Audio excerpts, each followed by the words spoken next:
Hi, this is Dr. Kaan at ACL Academy, and today I'm going to talk about the straight leg raise exercise, an exercise which I absolutely hate and I rarely prescribe to my ACL clients, specifically after ACL injury or surgery.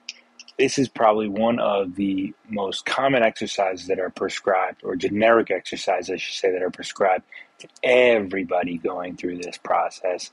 And I will say 99% of people are unable to do it correctly, which I think ends up in a poor result for quad function as well as your knee extension. So this is something that I never ever prescribe, and I'm going to teach and show you why.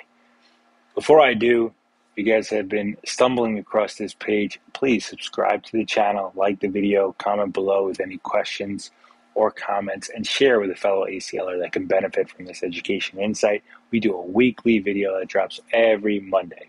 So getting back to the straight leg raise exercise, which I hate. Why do I hate it? Well, let me explain it in a way so it completely makes sense, right?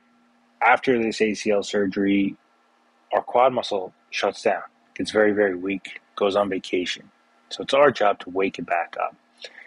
Now, you'll see in my previous videos, I talk about that a lot, how we use neuromuscular electrical stim, as well as a lot of quad activation or quad isometric exercise to get the quad going. That's what we utilize here at the ACL Academy with our clients. A straight leg raise exercise, although the theory sounds okay, it's still very, very difficult to do. So basically, if you don't know what the exercise I'm talking about, a straight leg raise looks something like this, where if this was my surgical leg here, okay, we're asking the client to squeeze that quad muscle nice and tight and then raise the leg while maintaining and keeping this leg nice and straight, okay? The issue is people have such a weak quad that when they go to engage in it and straighten it, they can tighten it here, but when they go to lift, they get bend in the knee, right? So now, well, what's really working is their hip flexor, or their upper quad, or their hip flexor, but down below, their knees staying bent. Okay, so we can do all these raises that we want, and unfortunately, all we're going to do is overwork the hip, cause some tightness and pain and issues there, as well as stretch out our patella tendon, which is the last thing that we're trying to do and make our knee non-functional. So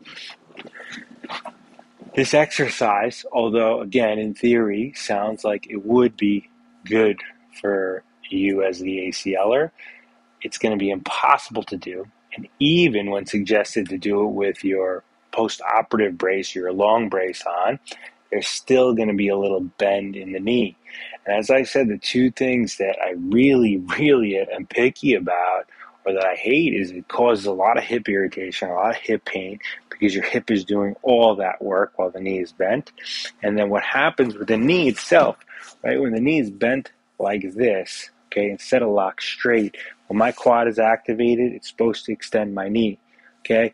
When it's bent like this, well, what happens is that quad muscle turns into the quad tendon just above the kneecap, and then below it's the patella tendon. So now I'm trying to contract my quad, and I'm causing an issue with my muscle tendon junction here, stretching this area out. So it's going to be less engagement that I need, and over time I'm teaching my muscles, my tendon, to do the wrong thing. So this is not something that we do want to do. And, in substitution of this, and more importantly, our goal is just to work on that quad muscle. So that's different quad isometrics or quad activation exercises. And you can do that at various different angles. And just to go into a little bit with our legs straight, right, we would do our quad sets here. This is our first go-to where we squeeze. And as we get better and better with this, we'll do it in bent position. So I will sit over a ledge and I will put my knee at various different angles and then be able to contract it without it moving. So now I could work my quad muscle at, let's say, 90 degrees where I'm sitting now, and then lift it up a little bit to about 60 degrees, then 45 degrees and 30 degrees, and you can contract your quad muscle that way until you have the strength to keep it straight, right? Your leg, you're asking a patient right after surgery to be able to lift this whole leg up. This leg weighs a lot. Our quad muscle already is not firing the right way. We're asking too much demand from our quad. So then that means our hip is overworking, and then we're putting our knee in a horrible position where it's not going to be contracting the right way for us. And that's the last thing that we want. Hope that makes sense and give you some insight there. So next time you prescribe your straight leg raise exercise, make sure you can do it the right way.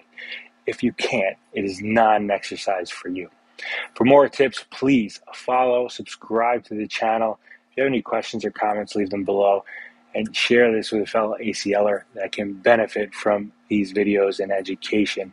This is Dr. Kaan signing off. I will see you next time here at the ACL Academy.